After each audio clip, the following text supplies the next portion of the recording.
कहानी की शुरुआत होती है एल्गेशिया नाम के एक देश में, जहाँ पर ड्रैगन्स की सवारी करने वाले लोग राज किया करते थे। कई सालों तक यहाँ के लोग खुशहाल जिंदगी जीते रहे, लेकिन फिर इस देश के राजाओं ने आपस में ही ताकत के लिए लड़ना शुरू कर दिया। एक दिन एक ड्रैगन राइडर जिसका नाम गैल्बेटोरिक्स था, उसने सभी राजाओं की कमजोरियों का पता लगाया और एक खूनी युद्ध के दौरान उन सबको मौत के घाट उतार दिया। उन सबको खत्म करने के बाद गैल्बेटोरिक्स काफी लंबे समय के लिए एल्गेशिया का एकमात्र राजा बन गया। सबसे खतरनाक बात तो ये थी कि अब वो अत्याचारी हो गया था। उसे किसी का डर नहीं था और जो मन में आता वो करता। इसलिए वार्डन नाम की एक फौज जो लोगों की आजादी के लिए लड़ रही थी, उसे गद्दी से हटाने की कोशिश करने लगी। एक रात आर्या नाम की एक वार्डन योद्धा ने एक बहुत ही खास पत्थर गैल्बेटोरिक्स से चुरा लिया। इस चोरी के चलते गुस्से से भर चुके गैल्बेटोरिक्स ने अपने जादूगर डुर्जा को उस पत्थर को वापस लाने के लिए कहा। कुछ देर बाद डुर्जा और उसके लोगों ने आर्या पर घात लगाकर हमला किया। जल्द ही उन्होंने आर्या के साथ मौजूद 2 वार्डन योद्धाओं को मार गिराया और मौका मिलते ही आर्या को उसके घोड़े से भी गिरा दिया। आर्या ने बच निकलने की बहुत कोशिश की, लेकिन डुर्जा ने अपनी जादुई ताकत से उसे घेर लिया और पत्थर लौटाने को कहा। आर्या ने उस पत्थर को लौटाने से साफ सीधे तौर पर इनकार कर दिया और अपनी जादुई शक्ति से पत्थर को कहीं और ही भेज दिया। डुर्जा ने आर्या से जानकारी हासिल करने की कोशिश की कि आखिर उसने पत्थर को कहाँ भेजा है, लेकिन आर्या ने उसे कुछ नहीं बताया। उल्टा उसकी हार पर हंसने लगी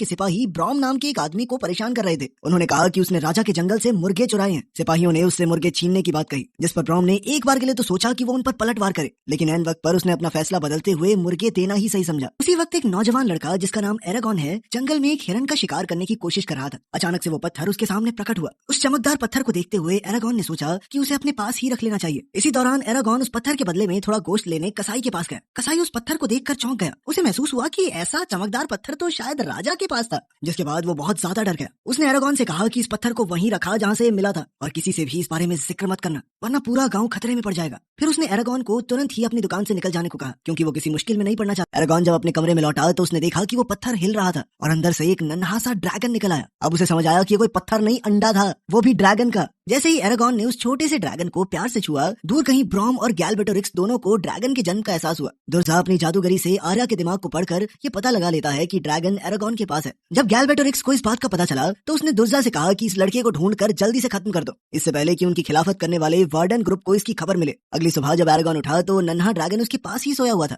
और एरागॉन की हथेली पर एक अजीब सा निशान दिख रहा था। जैसे जैसे दिन बीतने लगे, एरागॉन और ड्रैगन एक दूसरे के करीब आते रहे। एक दिन एरागॉन ने महसूस किया कि उन दोनों का ही एक दूसरे के अलावा कोई नहीं था। उन दोनों की ही माओ ने उन्हें छोड़ दिया था। अब एरागॉन ड्रैगन्स के बारे में और जानने के लिए रात को चुपके से ब्रॉम के घर में घुस गया। उसे एक किताब मिली जिसमें ड्रैगन्स का इतिहास था। वो पढ़ ही रहा था कि तभी ब्रॉम ने वहां आकर उसे डरा दिया और जल्दी से वहां से निकल जाने को कहा। एरागॉन ने उसकी बात नहीं मानी और ड्रैगन्स के बारे में उससे सवाल पूछने लगा। ब्रॉम ने घबराकर उससे पूछा कि तुम्हारा कोई पीछा तो नहीं कर रहा। फिर उसने जल्दी से एरागॉन को वहां से चले जाने को कहा और चेतावनी दी कि जल्द ही उसके ऊपर मुसीबत आने वाली है। एरागॉन ने उसे झूठा और डरपोक बोलकर उस पर इल्जाम लगाया कि वो असल में कोई ड्रैगन राइडर नहीं है। उसने जरूर ये अफवाह फैलाई होगी ताकि लोग उसे थोड़ी तवज्जो दें। एरागॉन के जाते ही ब्रॉम ने अपनी छुपी हुई लाल तलवार को देखा। इस बात का सबूत थी कि वो सच में एक ड्रैगन राइडर था। अगले दिन वो अपने ड्रैगन को उड़ना सिखाने लगा। ड्रैगन भी जल्द ही उड़ना सीख गया और बादलों के ऊपर उड़ने लगा। उड़ते उड़ते ड्रैगन बहुत जल्द बड़ा हो गया और जब वो इतने बढ़े हुए साइज के साथ नीचे लैंड हुआ तो एरागॉन बेचारा डर गया। अब वो ड्रैगन बोल भी सकता था। उसने अपना नाम सफीरा बताया। साथ ही उसने बताया कि एरागॉन उसका चुना हुआ राइडर है, यानी कि सिर्फ वही उसकी सवारी कर सकता है। पता चलता है कि ड्रैगन एरागॉन के बिना कुछ कहे उसके मन की बातें सुन सकती थी। इससे उसे पता चला कि वो उन गिने चुने जिंदा बचे हुए ड्रैगन राइडर्स में से ही एक है। रूम ने एरागॉन को समझाया कि अब वो वार्डन की आखिरी आशा बन चुका है। अगर उन्हें गैल्बेटोरिक्स को हराना है तो उनके पास कम से कम एक ड्रैगन तो होना ही चाहिए और वो ड्रैगन होगा एरागॉन का। रूम ने एरागॉन से सफीरा को बुलाने को कहा।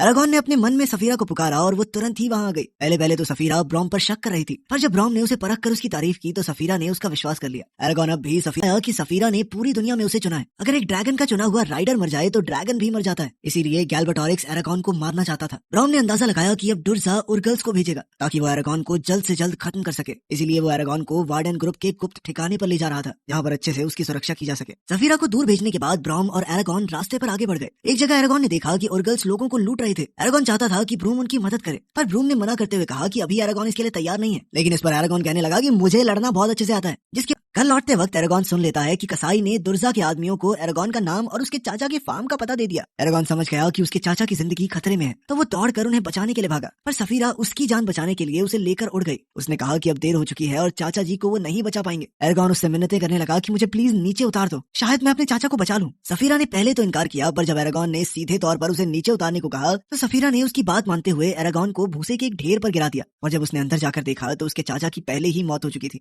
दुख और गुस्से से भरा हुआ वो सफीरा के पास गया और कहने लगा कि तेरी वजह से हुआ ये सब, तू मुझे लेके उड़ रही थी वरना मैं बचा लेता अपने चाचा को। उसने गुस्से में सफीरा को वहां से चले जाने को कहा। जल्द ही ब्रॉम भी वहां पहुंच गया जो एरागॉन को बचाने के लिए आया था, पर एरागॉन गुस्से में उसे वहां से जाने को कहने लगा। उन दोनों के बीच में थोड़ी अनबन शुरू हो गई, जिस दौरान ब्रॉम ने एरागॉन का हाथ पकड़कर उसका निशान देख लिया, जिसके बाद वो समझ गया कि ये तो एक राइडर का चिन्ह है। ब्रॉम ने उससे पूछा कि उसका ड्रैगन कहाँ गया। एरागॉन ने जवाब दिया कि मैंने भेज दिया उसे, चली गई है वो। एरागॉन अपने चाचा की लाश को अच्छे से दफनाने का सोच रहा था, पर ब्रॉम ने जल्दी से उस झोपड़ी में आग लगा दी और वो एरागॉन को जबरदस्ती घोड़े पर बैठाकर तुरंत वहां से ले गया, इससे पहले कि जोर्डा के कातिल दोबारा उस तक पहुंच पाए। एरागॉन ने भारी मन से अपने जलते हुए घर को देखा और फिर ब्रूम के साथ दूर के एक जंगल की ओर निकल पड़ा। वहां ब्रूम दोनों अपनी यात्रा जारी रखकर एक गांव पहुंच गए। ब्रॉम ने एरागॉन से वहीं रुककर किसी से बात करने से मना किया। ब्रॉम के जाते ही एरागॉन उसकी बात ना मानते हुए एक भविष्य बताने वाली औरत एंजेला के पास गया और उससे अपना भविष्य पूछने लगा। एंजेला ने कहा कि एरागॉन में बहुत शक्ति छुपी हुई है और वो जल्द ही एक बहुत बड़ा युद्ध लड़ेगा। उसने एक लड़की का जिक्र किया जो आने वाले कुछ समय में उसकी जिंदगी का एक अटूट हिस्सा बन जाएगी। एरागॉन टेंट से निकल ही रहा था कि तभी दुर्जा के एक उर्गल ने उस पर हमला कर दिया। खुशकिस्मती से ब्रॉन ने समय पर आकर उसे बचा लिया और फिर उसे डांट कर पूछा कि आखिर उसने उसकी बात क्यों नहीं मानी। अब और उर्गल्स आने लगे और ब्रॉन भी उनसे लड़ने लगा, लेकिन उनका पाला भारी पड़ रहा था। जब वो मरने ही वाले थे तो एरागॉन ने तीर चलाकर ब्रूम को बचा लिया। इसके बाद एरागॉन ने अनजाने में एक जादुई तीर से पूरा पुल ही तोड़ डाला, जिससे सभी उर्गल पानी में डूब गए। लेकिन इतने ताकतवर जादू का इस्तेमाल करके एरागॉन की शक्ति खत्म हो चुकी थी और वो बेहोश होकर वहीं गिर पड़ा। जल्द ही सफीरा भी उसे बचाने के लिए पहुंची। अगली सुबह बाद ब्रॉम ने उसे परखने के लिए लकड़ी के एक डंडे से लड़ने को कहा। एरागॉन बहुत ही आसानी से हार गया, जिसके बाद ब्रॉम ने उसे बताया कि तुम अभी बिल्कुल भी तैयार नहीं हो। थोड़ी देर आराम करने के बाद ब्रॉम ने जादूगरी से आग जलाई। एरागॉन ने उसे पूछा कि आखिर तुमने कैसे किया, लेकिन ब्रॉम ने उसे जादुई शब्द बताने से मना कर दिया और बोला कि अब सोने का समय हो गया, सो जाओ। अगली दुर्जा एरागॉन को फंसाने के लिए उसे सपनों में आर्या से मिलाने लाया, जहां आर्या एरागॉन से मदद मांग रही थी कि वो उसे दुर्जा की कैद से बचा ले। एरागॉन की जैसे ही आंख खुली तो वो उसे बचाने का फैसला कर लेता है। ब्रूम ने उसे ऐसा करने से मना भी किया, कहा कि खतरा बहुत बड़ा है, पर एरागॉन सुनने को तैयार ही नहीं हुआ। एरागॉन तुरंत सफीरा पर सवार होकर उड़ गया। सफीरा भी उसे रोकना चाहती थी, पर एरागॉन ने उसे आदेश देकर कहा कि जैसा मैं कह रहा हूँ वैसा ही करो। जब एरागॉन एक शांत जगह पर होश में आया, ब्रॉम उसके पास ही था और उसने एरागॉन को समझाया कि रात को सफीरा ने एरागॉन के डर को महसूस कर लिया था, जिसके बाद उसने अपने अंदर का थोड़ा जादू एरागॉन के अंदर डाल दिया। इसी ताकत से एरागॉन ने वो जादुई तीर बनाया था। ब्रॉम उसे जादू करने के सभी तंत्र मंत्र सिखाने लगा और साथ ही उसे ये भी सिखाया कि सफीरा की नजरों से वो कैसे देख सकता है। इसके बाद वो दोनों जल्द ही वार्डन के गुप्त ठिकाने की तरफ निकल गए। अब एरागॉन पहली बार सफीरा के ऊपर सवार होकर ऊपर से नजारा देखने लगा और वहीं ब्रॉम घोड़े पर नीचे चल रहा था। अचानक एरागॉन ने सफीरा की नजरों से देखा कि दुर्जा के भेजे हुए दो वैशी दरिंदे ब्रॉम पर हमला करने को बिल्कुल तैयार खड़े थे। एरागॉन ब्रॉम को बचाने के लिए आया और एक रज़ाक ने उसे नीचे गिरा दिया और वहीं बेचारी सफीरा पेड़ों से टकराकर घायल हो गई। वो रज़ाक उसे मारने ही वाला था कि तभी एरागॉन ने ब्रॉम से सीखा हुआ एक मंत्र इस्तेमाल करके रज़ाक को मार गिराया। एरागॉन घायल सफीरा के पास जाने लगा तो एक दूसरा रज़ाक उसे रोकने आया, पर ब्रॉम ने अपनी लाल तलवार से उस रज़ाक के दिल पर वार करके उसे खत्म कर दिया। ब्रॉम ने सफीरा के घावों पर मरहम लगाई और एरागॉन को डांटते हुए कहा कि लड़ाई में अपने ड्रैगन की सुरक्षा के बारे में सबसे पहले सोचो। एरागॉन ने ब्रॉम का हाथ थामा और उस पर ड्रैगन राइडर का निशान देखकर वो समझ गया कि ब्रॉम भी पहले एक ड्रैगन राइडर हुआ करता था। ब्रॉम ने बताया कि उसके ड्रैगन को एक धोखेबाज राइडर मॉर्जम ने मारा था। बाद में ब्रॉम ने मॉर्जन को ढूंढकर उसे भी मार गिराया और उसकी लाल तलवार अपने पास रख ली। एरागॉन उस जगह पर पहुंच गया जहां पर आर्या को कैद किया गया था। चुपके से अंदर जाकर उसने आर्या को ढूंढ भी निकाला, मगर वो कहां जानता था कि वो तो अच्छी तरह से दुर्जा के फैलाए हुए जाल में फंसता जा रहा था। जैसे ही वो आर्या के करीब पहुंचा, दुर्जा ने पीछे से आकर उस पर अपने जादुई भाले से हमला कर दिया, लेकिन ब्रॉम ने बीच में आकर एरागॉन की जान बचाई। लेकिन इस हमले में वो खुद गंभीर रूप से घायल हो गया। ब्रॉम को घायल देखकर एरागॉन ने गुस्से में दुर्जा पर तीर चला दिया। तीर सीधा जाकर दुर्जा के सर पर लगा, लेकिन उसका भी कोई असर नहीं हुआ। दुर्जा वहां से गायब हो गया, लेकिन इस सब में उसका जादू आर्या के ऊपर से टूट गया। आर्या और एरागॉन घायल ब्रॉम को वहां से ले जाने लगे, पर बहुत सारे सिपाही उन्हें घेरे हुए थे। ऐसा लग रहा था कि बच निकलने का कोई भी रास्ता नहीं, लेकिन तभी सफीरा छत तोड़कर वहां आ गई। एक अनजान आदमी जिसका नाम मुर्ताग है, वो तीर तान कर खड़ा था। एक बार को तो ऐसा लगता है कि उसने एरागॉन पर तीर चलाया, मगर वो उसके पीछे से हमला कर रहे सिपाही को मारना चाहता था। इसके बाद सफीरा की मदद से वो सभी वहां से निकल गए। भागने के बाद एरागॉन ने देखा कि ब्रॉम मरने की कगार पर था। ब्रॉम ने उसे अपनी लाल तलवार दी और समझाया कि दुर्जा जैसे शैतान को मारने के लिए उसके दिल को छेदना होगा। एरागॉन ने अपने जादू से ब्रॉम को ठीक करने की कोशिश की, मगर कोई फायदा नहीं हुआ। सफीरा ब्रॉम को अपनी पीठ पर बैठाकर एक आखिरी बार हवाई सैर पर ले गई, क्योंकि वो एक ड्रैगन राइडर था, जहां ब्रॉम ने अपनी आखिरी सांसें ली। आगे बढ़ने से पहले आर्या बीमार सी होकर गिर पड़ी, क्योंकि दुर्जा ने उसे अपने जादू से जहर दिया था। तभी अचानक सफीरा ने मुर्ताग को पकड़ लिया, जो उनका पीछा कर रहा था। मुर्ताग ने एरागॉन को अपनी बचपन की कहानी सुनाई कि कैसे गैलबर्ट और रिक्स ने उसके पूरे परिवार को खत्म कर दिया और अब वो एरागॉन के साथ मिलकर लड़ना चाहता था। एरागॉन ने भी हाँ कर दिया और मुर्ताग उन्हें सबसे तेज रास्ते से वार्डन की उस खुफिया जगह पर ले गया। कुछ देर बाद वो एक झरने के पास थे, जहाँ एक उर्गल ने एरागॉन पर हमला कर दिया, लेकिन मुर्ताग ने ऐन वक्त पर आकर उसे मार गिराया। झरने के पानी से गुजरकर वो दोनों वार्डन के योद्धाओं से मिले, लेकिन कोई ये नहीं जानता था कि उर्गल्स उनका पीछा करते हुए वहां तक आ पहुंचे थे। इसी दौरान गैलबर्ट और रिक्स दुर्जा को डांट रहा था, क्योंकि वो एरागॉन को पकड़ नहीं पाया। पर तभी दुर्जा को पता चला कि उर्गल्स ने एरागॉन का पीछा करते हुए वार्डन्स की वो खुफिया जगह ढूंढ निकाली थी। गैलबर्ट और रिक्स ने तुरंत तुरंत दुर्जा को सेना लेकर सबको मार गिराने को कहा।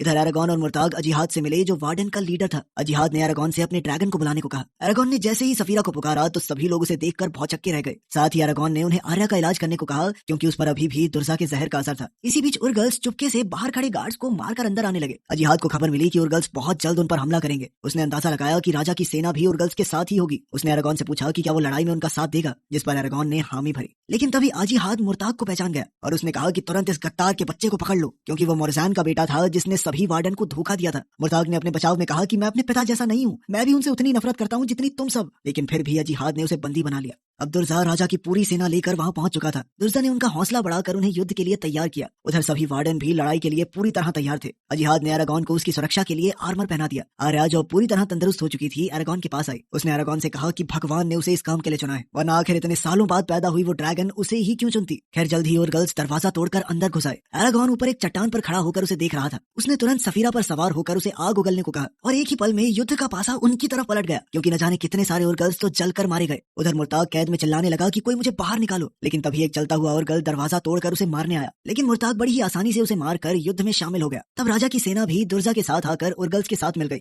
लेकिन एरागॉन ने फिर से सफीरा को आग उगलने को कहा, जिससे बहुत सारे सैनिक मारे गए। तभी अचानक हमने देखा कि मुर्ताग को राजा के सिपाहियों ने हर तरफ से घेर लिया था। वो उसे मारने ही वाले थे, पर तभी एरागॉन ने बीच में आकर उसे बचा लिया। अब एरागॉन का सामना दुर्जा से हुआ, जिसने काले जादू से अपने लिए भी एक ड्रैगन बना लिया और उस पर सवार हो गया। शुरुआत में तो दुर्जा का पलड़ा भारी पड़ा। उसके ड्रैगन ने सफीरा की गर्दन में अपने दांत कड़ा दिए, पर एरागॉन ने अपनी लाल तलवार से उस ड्रैगन पर हमला किया और फिर सफीरा को आग बरसाने को कहा। इसके बाद घायल हुई सफीरा ने अपनी पूंछ से एरागॉन को दूर तक उछाल दिया, जिससे उसने बड़ी ही तेजी से वो लाल तलवार दुर्जा के दिल के आर पार कर दी। ये वार इतना खतरनाक था कि दुर्जा की मौके पर ही मौत हो गई। इसके बाद एरागॉन नीचे गिरने ही वाला था, पर सफीरा ने उसे भी हवा में पकड़कर बचा लिया। लेकिन उस बेचारी के घाव इतने गहरे थे कि वो ठीक से अब उड़ नहीं पा रही थी। दोनों जमीन पर आ गिरे, लेकिन एरागॉन की जान बच गई। लेकिन बेचारी सफीरा मरने की कगार पर आ चुकी थी। एरागॉन ने अपनी पूरी जान लगाकर अपनी जादुई शक्तियों से उसे बचाने की कोशिश की, लेकिन कुछ देर बाद वो बेहोश हो गया। जैसे ही उसकी आंख खुली तो उसने सफीरा के बारे में पूछा, जिस पर मुर्ताग ने कहा कि वो चली गई। इस पर एरागॉन ने सोचा कि सफीरा मारी गई और वो बहुत ज्यादा दुखी हो गया। लेकिन फिर मुर्ताग ने हंसकर सफीरा को आवाज लगाई, जिसके बाद वो एकदम सही सलामत उनके सामने आ खड़ी।